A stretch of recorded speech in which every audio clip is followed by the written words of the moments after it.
Why property tax? What? Why and when? I think Australian economy is heavily built upon property. It is the Australian dream. Think that it is always happens to people and they should buy property which is on depreciation for investment, or it comes with a particular scenario, and if yes, then what's the scenario? A lot of people are taking property decision on a weekend barbecue. What are the mistakes that you see people doing in tax perspective when property investment is going? Different types of mistakes by different type of people in a different situation.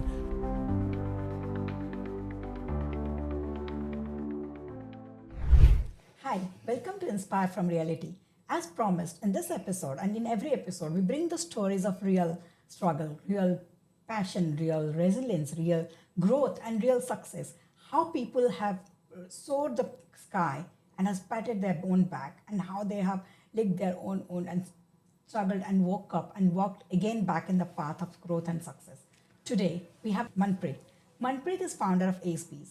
He's an accountant, he's a property tax strategist, and he's a growth coach. What does he bring to the table? He brings the growth, he brings the knowledge, and he brings the expertise. Let's explore more about Manpreet in this episode. Thank you. Manpreet, welcome to the show. Thanks, 𝐿𝐵𝐸. Thanks for having me. At Inspire from Reality, we always start with the thing that our past is what makes us. So let's start with your past. Who was Manpreet? Where did you grow up? How did you decide to be an accountant? What you did before that, and what inspired you to be that? And how you raised Australia, and why Australia? Okay, so for those who don't know me, who is Manpreet or who was Manpreet? Manpreet is an immigrant who migrated from India. Manpreet comes from a very middle-class family background and who ventured onto a journey because his father wanted him to do so. So in 2006, I migrated to Australia as a student, started my journey as a student and enrolled myself into Bachelor's of Accounting. In school, I was reasonably studious enough to gain good grades. So I was lucky enough to get a scholarship in the university when I started my journey as a student. But to continue the scholarship, I had to make sure that I keep up with my grades. And at the same time, I was working part-time in odd jobs, retail, car wash, as a removalist to continue to pay my bills and save enough money for my next school fees. That's how I started my journey. Why accounting? I've always been passionate about numbers. Not as passionate as mathematicians, but I am passionate about numbers when it comes to strategy and numbers with a dollar sign in front of them. that makes a difference between someone who likes number as a mathematician versus someone who's an accountant. And the passion to see how businesses can succeed. I was always fascinated by learning the success stories of so many businesses, and I wanted to do something of the same. So while I was doing odd jobs, I was lucky enough to find an internship in an accounting firm. I had to work for them for free for 12 months, but I had a zeal to learn. And that got me so attached to learning about businesses in Australia and accounting and tax. And then as I continued my education in accounting, I became more and more curious about how I can build something of my own and help other businesses. Wow. That's amazing. Like working multiple jobs, doing an internship for 12 months. These are the things that helps us to grow, and we don't realize when we are doing, we just see these as struggle, but this is what shapes us, what we are today, right? That's where they say your past decisions made you what you are today. Oh, 100%. And I strongly believe in that. So Australia, why Australia? Why did you choose? Like, why did your father choose Australia, not something else? Oh, that will be a long story. But my father runs a small business in India. Had no plans to come to Australia or go to any other country. And one day he was sitting down with his friend having a dinner, and then his friend's son was planning to come to Australia, and that's when they started having a conversation about And then he asked me, would you want to go overseas to do some education and perhaps come back? Okay. But then the challenge is always you never come happens. back. I know. We never go back. And now, so after starting your firm, so what happened? Like, tell me about do you have friends here? Do you have family? Tell me about your partner. How did you know her, first of all? And I know she supports you a lot. And both of you, I know, are exceptionally great in each of your career, as well as the support that you give to each other. Just tell something about that. How I met my partner, I'm not a big believer. I'm not a believer, but I was not really a fan of online dating and dating apps. But then my friend set an account for me. He said, no, you need to go out and find yourself the right person. So I met her through a dating app. The first meeting that I had with her, we literally spent 3 hours walking and having so much conversation in a very casual format. And from the very first meeting, we connected so well in terms of her mindset, her journey, her background, where she comes from, all those humble beginnings and what she's achieved in her life. And since that time, the business that I built, or the personality, or my personal development, everything that I have, hats off to her as well. She's very supportive and she's equally motivated to push me to do what I want to do in my life. And I do vice versa. It's a movie story, in movies you meet at dating app and then you fall in love, and that's really your story like that. Yes, you can say that. One day maybe someone would make a movie on Netflix about me. So Tell us about SBs. How was it born? Like, how did the idea come to you? Why the name SBs? And then the story after that, how it started, how is the group? Because as far as for all the audience here, SBs is one of the accounting firm I really tell to everybody to trust blindly. I know people, those who have trusted them for their different various purposes of whatever they need, but they have always come up with a very good review about it. So tell me about SBs. Okay, so how SBs was born, let me go back to a bit of a history. I've shared some history about what I did when I came here in the beginnings and how I actually got into accounting. So when I was doing my accounting degree, my bachelor's in accounting, I was working for a small accounting firm. And then as I progressed in my degree, I worked for 2 other firms. And then I enrolled myself in a CA program, which is Chartered Accountant. So I'm a Chartered Accountant by profession. Mm-hmm. So over the period of 6 years of me working in different accounting firms, small, medium, large, I always saw there were challenges in terms of how they were serving clients. Pretty much regardless of the size of the firms, there were similar complaints by the clients, similar challenges.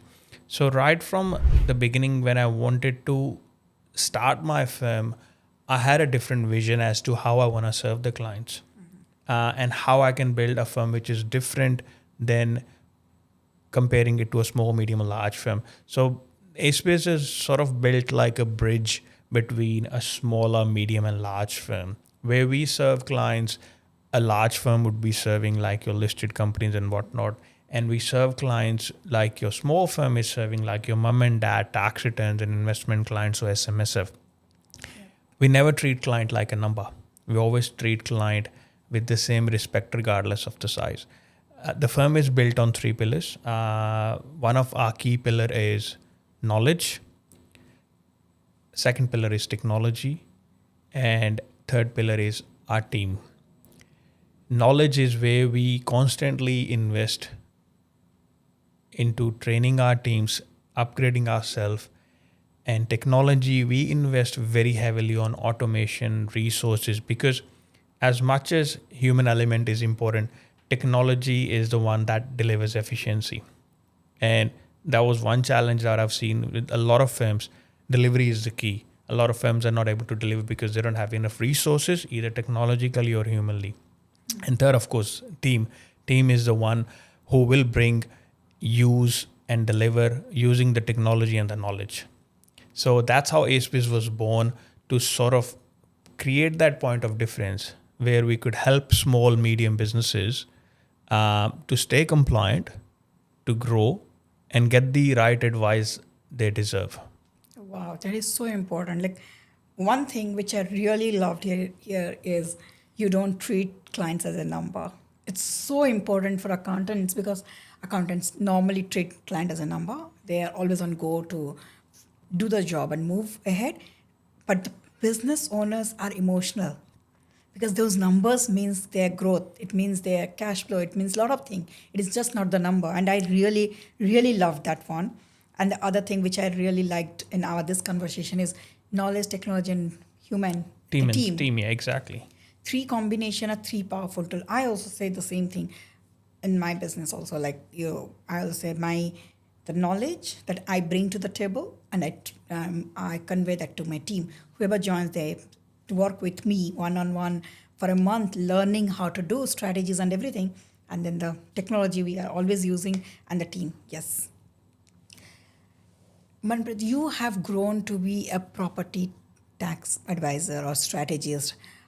Why property tax and what is it actually? And just is it only for the investors or when do people come to you to get that advice? Okay, why property? What, why, and when do Why and people when? come? Look, I think why I will get to why property, which is again a two-part conversation. I think Australian economy is heavily built upon property. It is the Australian dream of having and owning a property, more than one property. As an investor, everyone wants to invest. 80% of investments that are done in Australia are actually done through properties, Yes. whether it's your home, whether it's your investment property, whether you're a property developer. When I entered the property market, when I bought my first property, it was an emotional decision. Although I come from an accounting background and I understand property, when I bought my first property, I had so many questions. And I figured that an accountant is not able to answer my questions. I have to go to solicitor, I have to go to lawyer, I have to go to financial planner, a mortgage broker, a bank, an accountant, and perhaps even a property tax specialist. I don't provide all that information, but I have gained enough knowledge through all these years. And then when I bought my first property, that's where I started my journey in the property. And then I started guiding people in terms of what they need to look for when they're buying property from a tax perspective, from financial perspective, from accounting perspective, from record keeping perspective. And I started getting a lot of referrals in that property space. And I also started working with a lot of builders as a client or a lot of property developers as a client, which sort of gave me an edge in terms of when you have a first-hand information. Not only I started developing my own property portfolio over all these years, but as I was serving those clients, I was spending so much time reading about property tax, GST legislation, especially when it comes to property structures. So it sort of became my specialization that I guide a lot of property developers, builders, or people working in a property space as an investor, a family trying to invest into multiple properties, what structure's right for them. So that's sort of got me attached to this whole property thing. Why I'm doing this is to make it easier for an investor or developer to make a decision, and they don't need to go to 10 different people. They get half of the knowledge, and of course they need their lawyer to do the settlement. Of course they need their bank to provide the finance, but I give them enough information about the structure and tax. When they come to me, you can come to me when you are buying a property. You can come to me when you're planning to sell a property, because tax strategies when you're selling a property can be pre-tested and pre-strategized. You can come to me if you're a property developer. If you're a small mom and dad style developers, you want to develop a property, you want to understand how the taxes will work. If you want to understand the feasibility of the project from a tax perspective, from a finance perspective, you can come to me. We'll do scenario-based property analysis for you. So all things property, essentially, and from numbers perspective. So, see, when you talk about Australian market, investing a lot in property, there is one more, I don't know whether we call it myth or something. So whenever somebody is starting investing, without discussing with a property buyer's agent, without discussing with an accountant, they form an idea that I need to buy a property which is not performing great. So I get a depreciation, I get my tax. And everybody goes with that madness. But over a period, I've seen it applies to you in a certain scenario, not in all scenarios, right? So you are the person this would come to, and how do you talk about this scenario? Like, first, let's talk about this. Is it a myth? Like, is it a thing that it is always happens to people and they should buy property which is on depreciation for investment, or it comes with a particular scenario? And if yes, then what's the scenario? It's a great question, and a lot of people are taking property decision on a weekend barbecue. They take advice from people over a barbecue or a beer. So if you're taking advice over a barbecue, you will get cooked. So not every property is right for every person, because I'll tell you a bit about a framework that I developed. So I developed a framework called SIS framework. What it is situation plus your intention is equal to your structure. Now, structure could be what kind of property you're going to buy, how you're going to buy it, which structure you're going to buy it under. But your situation is very different from your neighbor's situation or your friend's situation or anyone else that you know. And then what's your intention with that property? Are you buying it for short-term holding? Are you going to do any improvements in the property? Are you going to pass it to your kids? Are you going to sell it? Are you going to develop it? That's your intention. And based on that, you have to make a decision, because if your situation is different, your intention is different, how can your property or a structure can be same as the other person? Depreciation may or may not work for you. And people prefer buying assets which can give you huge depreciation, and they sit negatively geared on other aspects. But are those assets growing in value? So growth is the important factor. So there's a whole lot of scenarios you can run, and then make a very calculative decision as to what's right, what's wrong for you. Oh, wow. This today is all gems that we are getting. Situation plus intention is your structure. Wow. Yes. And so somebody, before, what I feel from our conversation is, even if somebody who is in 30s and is going to start an investment journey, maybe the first home buying also, investment journey, they should first talk to the accountant, to a proper accountant who understands their situation, plans it out for next 10 years or 5 years goal, and they start from there. So they are not regretting any. It's a very big investment in Australia. Like, it's not cheap. There is nothing less than $1 million now. So to not regret $1 million investment is to talk before that. I mean, yeah, look, investment in general is, of course, there are risks about when it comes to investing. But contrary to that, there are equal or even more risk of not investing. If you look at the assets that people have built over the years versus someone who's kept the money in the cash by not investing, the risk for someone who's kept the money in cash is much higher than the one who has actually calculatively make the decision and invested into property. So what are the mistakes that you see people doing in tax perspective when property investment is going on? Few mistakes that, look, again, when it comes to mistakes, different types of mistakes by different type of people in a different situation.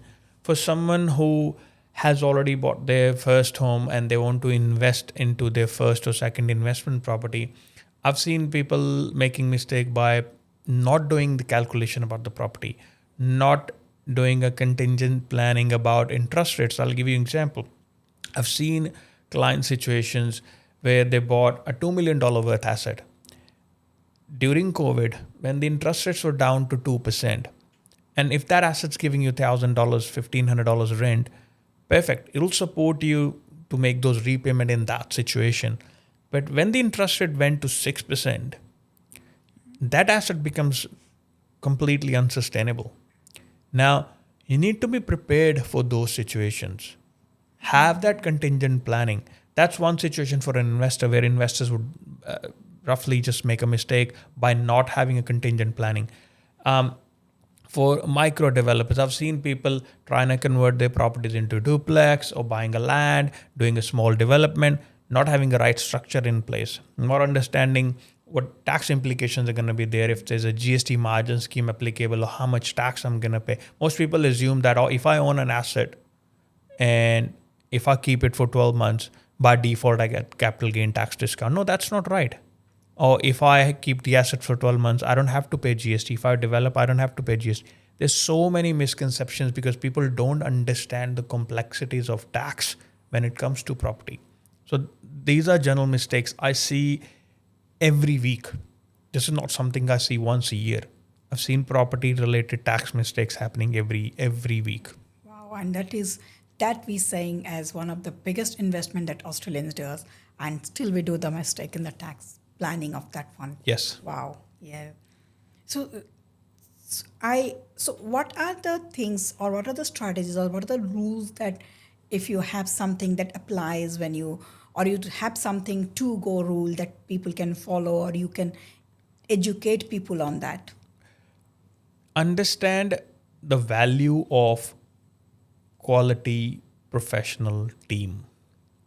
When I say team, I'm not saying you need an accountant who can give you all the answers.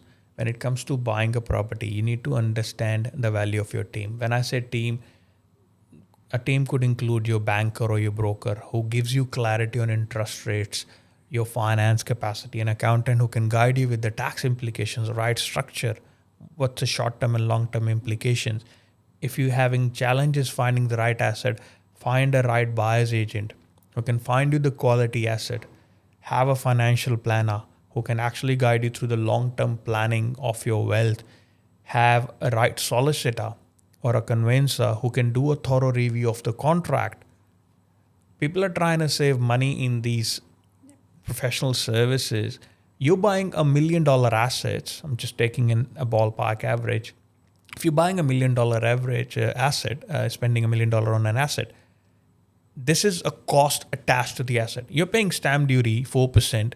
Consider this another 1% which you need to pay when you're buying these assets. Having the right advice is important because then you can continue to multiply by making sure that, oh, my risk is assessed, my risk is calculated, and it's sort of captured within the frame that I want to grow my wealth. Is it as if like you're going to do skydiving, make sure you have a parachute? Yes, like that's check right. The parachute. Check the parachute. Yes, check the parachute. It's working and everything, and then you take the dive. Yeah, because these mistakes are fatal. Yes.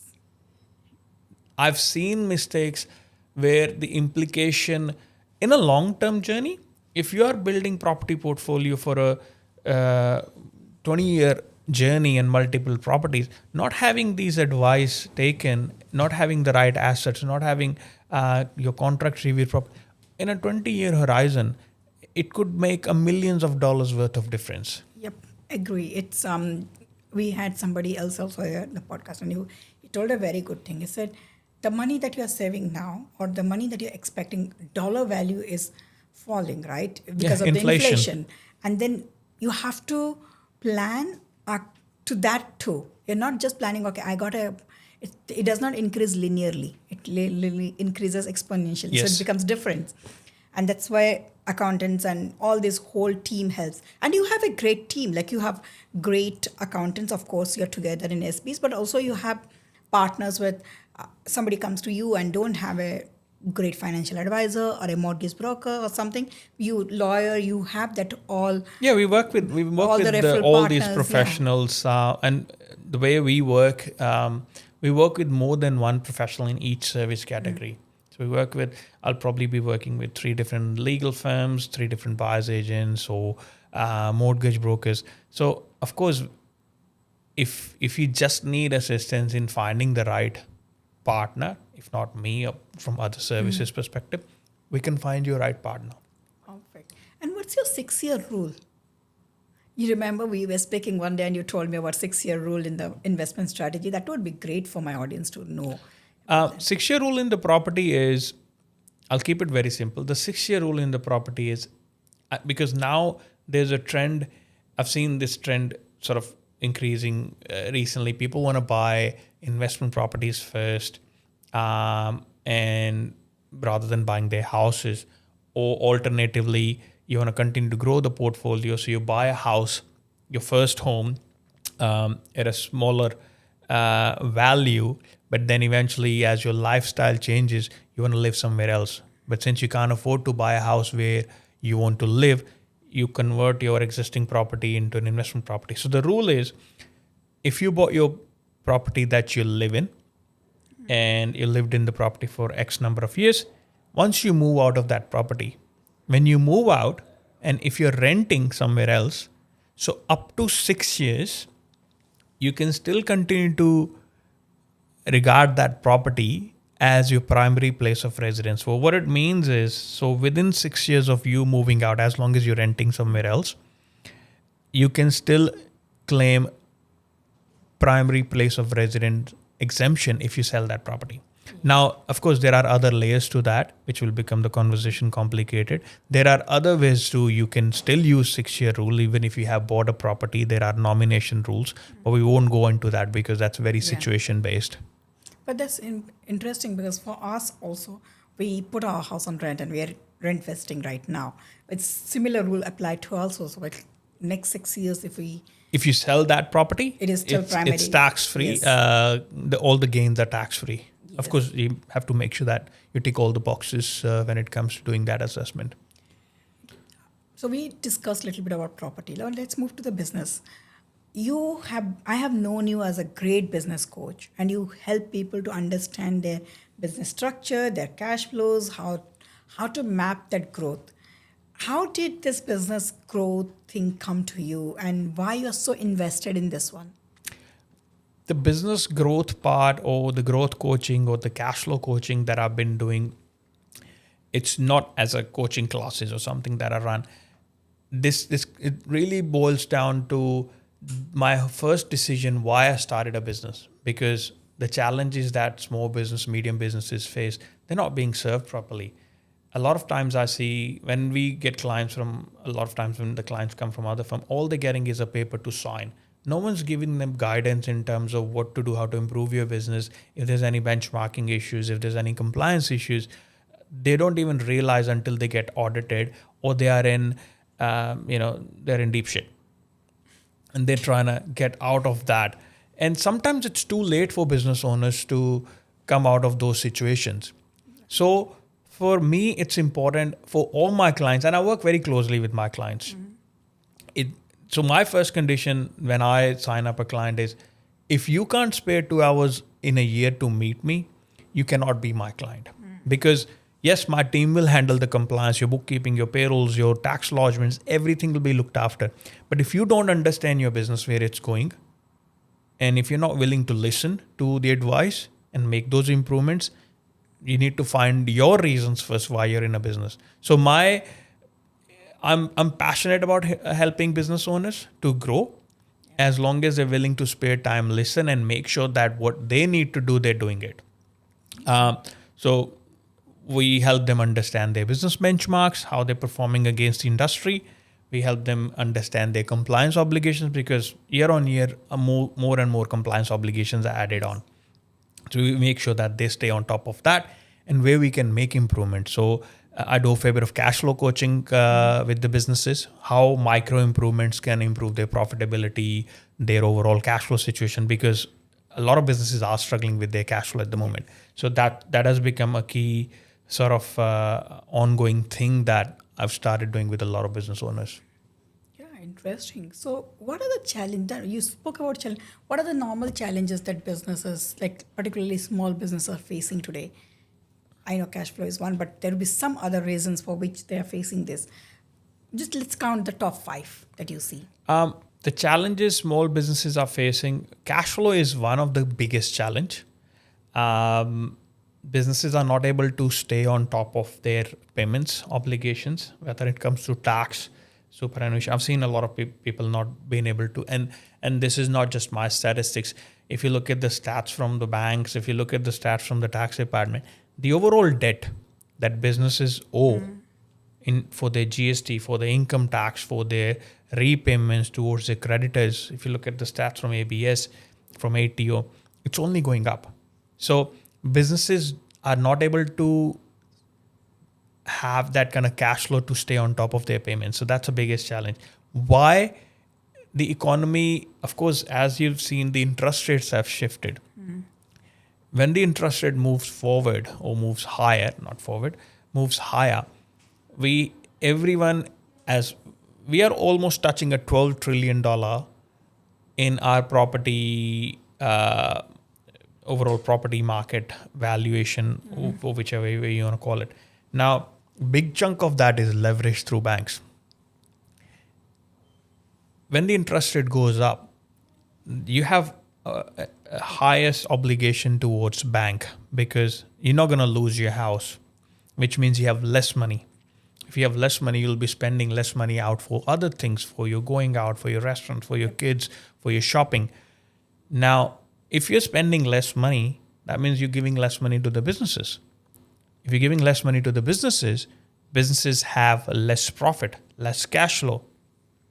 And it's a domino effect. Yes. If my business starts getting less money, I would have less profit to spend on other things. One, I will not be able to meet my obligations. So in turn, what I would start doing is I will start cutting my staff. And then that domino effect can literally kick in. And I'm not saying the cycle goes like exactly. They are and the that's one how who recession. Are buying the things. That's how recession hits, right? In a countries, when the domino effect gets too large and unemployment rate starts to rise, that's where we enter recession. So I'm not saying lower interest rates are better. We just need a right system to make sure that businesses can sustain. 100%. That's a very important thing, because just after COVID, when the interest rate was very, very high, this was the biggest thing that happened. Like all the regional businesses suffered a lot because people started going less out. People started eating out very less, and the travel has also decreased a lot. So what is change lever framework? How does this, is it effective, and what is it? Change lever framework is, so what's a lever? Lever is something, it's like your gear shifts, right? It's Something a lever that you can with the pull mechanism and push. of, Exactly. Yeah. So a business is, as a small business or medium business, you have multiple levers to pull. The change lever framework is, I'll give you example. So we've got a pricing lever in the business. Consider, okay, so if your bottom line, your net profit is 10%, if you have a pricing lever, I'm just talking about the pricing lever here. If you increase your price by 1%, your profit goes up by 10%. Yep. Because your bottom line is 10%. Yes. So we have multiple levers within that pricing framework. So where can you change prices? How can you negotiate prices? So if your business has a better cash flow, less profitability, you'll be using pricing lever differently. Versus if your business has low cash flow, high profitability, you could use these levers differently. So let's say I've got a lot of cash in the business, but I don't have much profit. Because my turnaround of my product and inventory is good, so I've got a fair bit of cash, but I don't make much profit because my margins are tight. So I could pull a pricing lever of negotiating the prices with my suppliers, saying, I've got all this cash sitting, I'll give you cash on delivery instead of a 30 days payment terms. Would you give me 5% discount? Now what I've just done is I've used my cash to increase it to my bottom line as a margin. Now this could be other way around. If I have high profitability, less cash, I could go to my customers, say, I'll give you 5% discount if you pay me quicker. Yep. Which means now I have more cash, but I already had a good profit. So for example, in construction or industries where the margins are decent, but people don't pay on time, that's where the cash flow challenge is. Yep. If I offer a a quicker payment discount, which means that's a pricing lever. And then you have a volume lever. you have a debtors lever, you have expenses lever, you have inventory lever. So each lever, there are strategies within each lever that you can use. And there's about 30 easy strategies. I'm not saying every business would be able to implement these 30 strategies, but if you look at all 6 or 7 levers, and under that there are strategies, even if you can apply 20 strategies to a very micro level improvements, your bottom line would improve by 20-30%. Your cash flow would improve by at least 20-30%. It's about doing that conversation. Wow. This is really a great one. Like I'm also amazed because I have been doing business for so long and we see all these things. But that example that you gave is because I have multiple business. So one example fits into one business and my other example fits into other business. It's amazing. So if somebody is want to have more profit, I'm not saying cash flow, wants to have a more profit, that strategy, what lever to be changed for that particular business would come from somebody like you, right? See, the important thing is when you go to a doctor would not just give you a pill, right? My job as a specialist, as a coach, as an accountant is I need to understand what your situation is. I need to diagnose. I need to look at your books. I need to look at your challenges. I need to look at the dynamics. Sometimes we look at businesses from dynamics outside the numbers. Sometimes businesses are not performing because it's a family-owned business and family is going through a conflict. So sometimes we have to dive deeper to decide what can we change to improve. What can we change to bring you more sales or bring you more profit or turn around the inventory that is sitting for years. I've seen, that was another example. I had a client that I inherited from another firm, and after working with that client for 12 months, I made a visit to their warehouse and I saw huge amount of inventory sitting, and which was never even accounted for in the books because that inventory, as per his statement, is obsolete, but it had some value attached to it. Okay. So it's like I'm saying, well, technology gets obsolete much quicker, right? So if every year we'll probably end up buying a new laptop, new phone, but that does not mean that your old phone has hit the $0 value. You probably be able to sell it for $50, $60. But when you got 10,000 of those phones sitting, that's your cash blocked into something. It's not just that. It's also taking up the space. So when you lease a warehouse or anything that is taking up a space is blocking your cash, and it's also stopping you from getting something new in. That's a nice one. Yeah, I really loved it. Like today, I'm looking into business in a very different insight. I'd say the insight into the business growth is very different. Normally, when we talk about business growth, it's like getting more clients, getting more profit, increasing the value, trying to cut down cost. But how? That's that kind of thing what I'm getting from this conversation today. What kind of mindset does small business owners like me should shift, like our mindset should shift so that we can get a sustainable growth in our business? Like I'm not talking about profit, cash, but overall growth in the business. Look, first thing, as a business owner, our primary responsibility as a business owner is not to be a firefighter. So it happens. There will be days in your business when you're just trying to, fight the fires. But that's not your job. Your job is to be the CEO of the business, to make those executive decisions about the business. You should not be working in the business every day. You should be working on the business. Go back to the reasons why you started the business. What's your purpose? Yes, there are cost elements attached to being a CEO. So I need to replace this job and have an employee. I need to replace this job and have an employee. If you keep focusing on working on the business as a CEO, that's the biggest mindset shift. Have your strategical goal, have your 3-year goal, have your 1-year goal, have your quarterly goal. Break it down even further. Check if you're meeting those goals. And if you're not meeting those goals, find the reasons why you're not meeting those goals. Yeah. Have someone assist you with the strategical planning. Have someone help you take your long-term planning into more of a weekly, monthly, quarterly breakdown of what small accomplishments would look like. Reverse engineer that. See, this is what I even always, like as a mentor, I always say, you have to work on the business, not in the business. Like, and if you're a solo trader, there's so many solopreneurs who don't have a team because they are so good at working, and just that they want to work multiple clients. They don't want to work with one company and one client.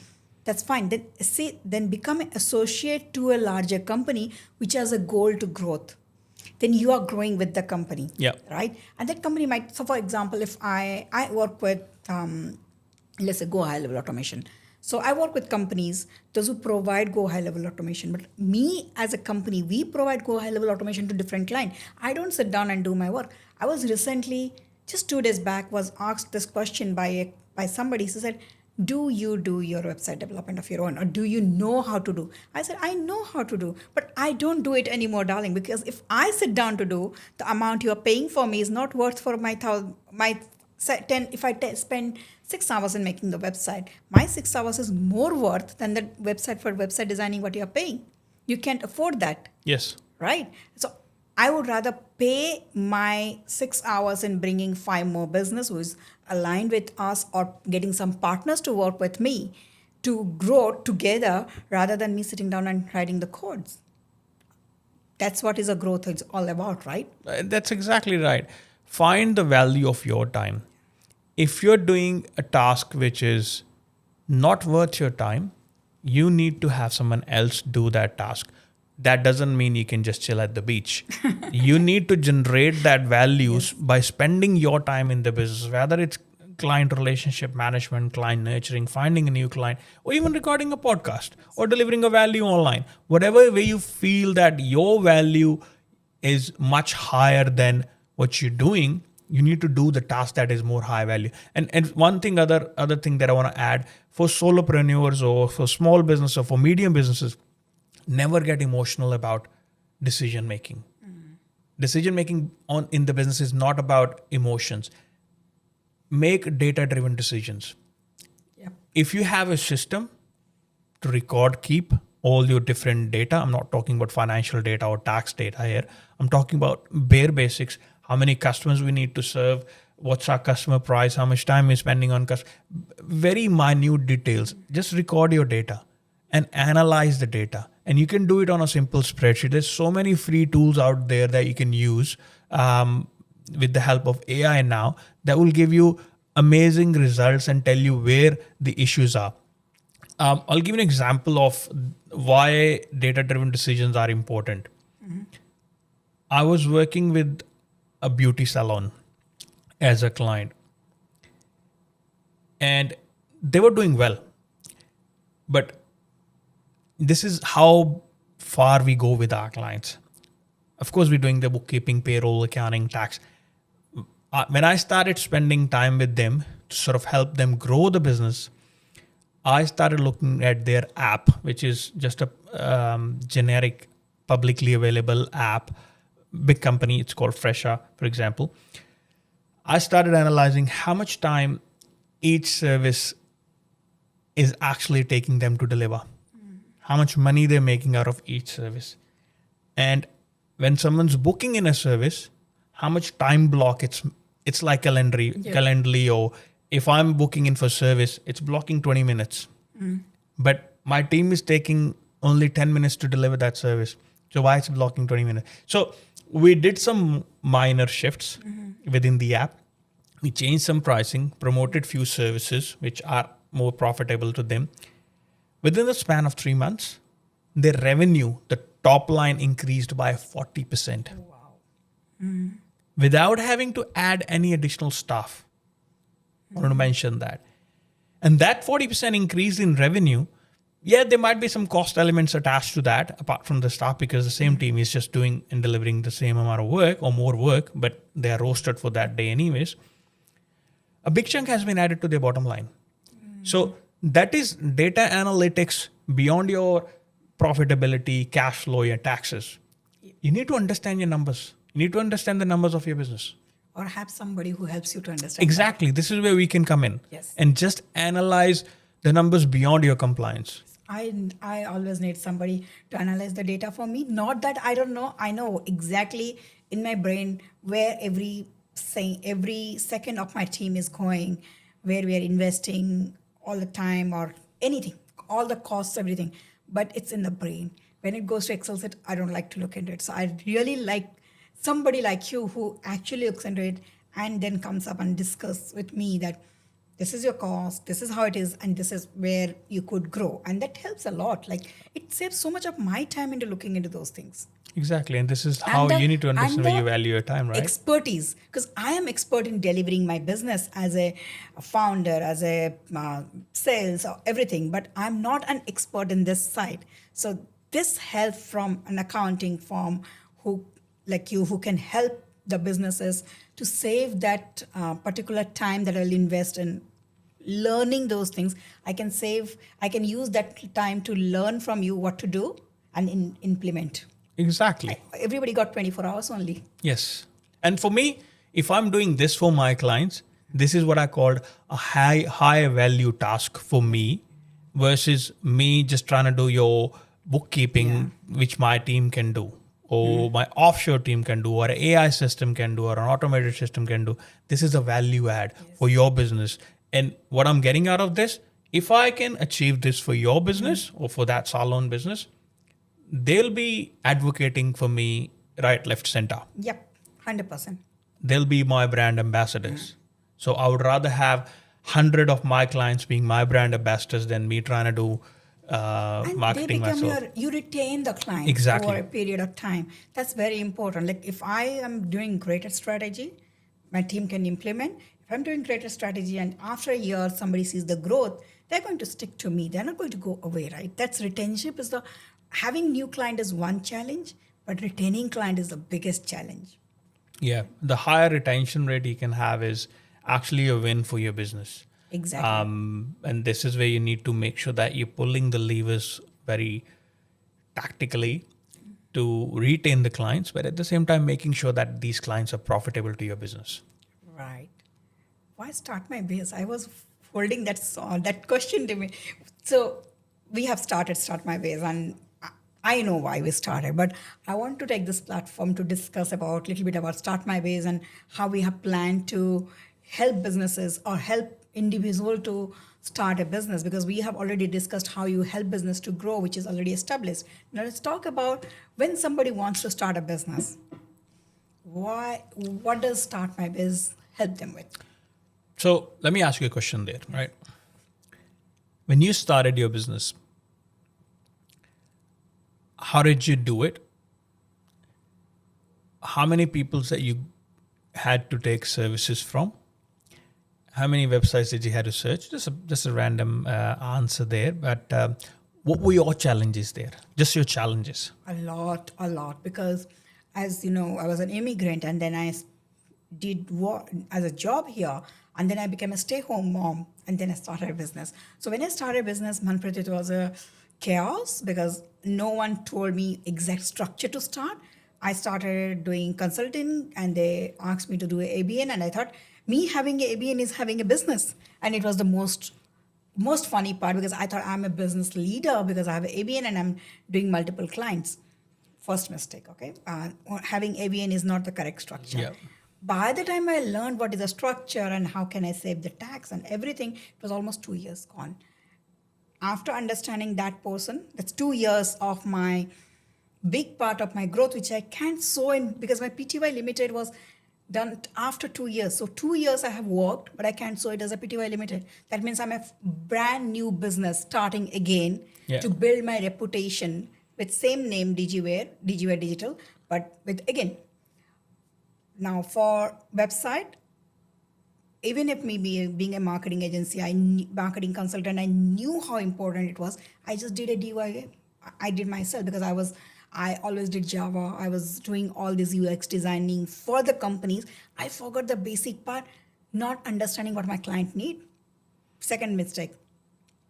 After 2 years, it took me 2 years to go through that struggle and understand not having a proper lawyer to write my terms and condition. Third, not having the business insurance in place. All these things, it took me long time, lot of research. And when you ask people, they themselves don't know. They're just getting, oh, we did this. That's it. And that was the biggest struggle, which I learned through my own, going through that process. And that 2 years is a very big time. We don't understand until you reach that position and you look back, the first 2 years of building your business and then to restart again is a big loss. That time, my time that is given there would not come back. Exactly. Now, the analogy that I give a lot of people why I started Start My Biz, and this comes from, again, my personal experience working with so many clients, over 500 clients who started their business. And I'm talking from last almost 2 decades of me working in the industry. If you are a professional runner, and there's so many professional runners, and let's assume these professional runners that I'm relating to are the people who want to start businesses, who know stuff that I want to do this is how I can go and register and all that. And then in the race of professional runners, one person who doesn't know anything, he's given a motorbike. Who's going to win the race? Who knows everything? No, the one who's got a motorbike, right? All these professional runners are running on their feet. Yes. And then one person who doesn't know anything, but he's given the motorbike. You know what's that motorbike? The motorbike is Start My Biz. What it is when you want to start your business, it's overwhelming. It's overwhelming and a lengthy process because the decisions you have to take step by step could literally drag. By the time you launch, it's probably 6 months. You're already running 6 months behind. What Start My Biz brings on the table is, as long as you have the idea of what you want to do, will help you launch that idea in 7 days, which is registering your business, registering your structure, company, trust, whatever the structure is, giving you advice on the structure as to what fits right for you, registering your ABN tax file numbers, helping you with the bank account, all the compliance checks, the legal checks, setting up the website, the branding, the logo, the email address, the merchant facility, your social media account, your business card, your templates, your Xero account setup if you need one, and your insurances, all the bare basics that you need, which will put you on a motorbike to win the race against all the other people thinking of the same idea at the same time, trying to launch the business themselves. Yep. So that's Start My Biz, what it brings on the table. And the name, as the name suggests, Start My Biz, we will help you start your business. We'll help you launch your business. Don't just sit on the idea. It's about execution. And we bring in favor of execution in terms of get you to the launch. And as long as your idea is what you believe in, after the execution, you'll be able to do your first transaction in 7 days.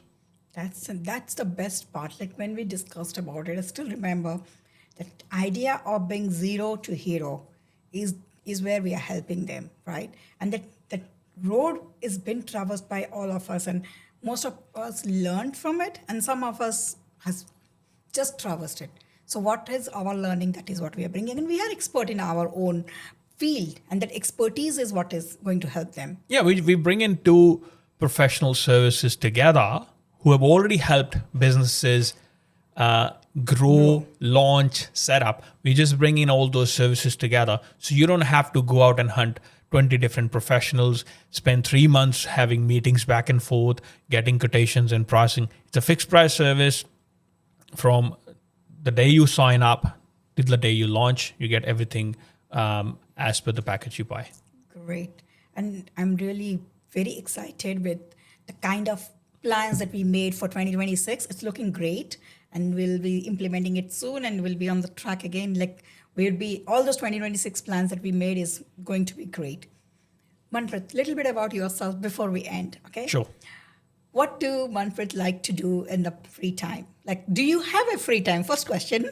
Yes, I have a lot of free time because one thing I believe in is a work-life balance. And I always go back to my reasons. And when I meet people, they want to get into businesses because they believe a business will give them time. They will be their own boss.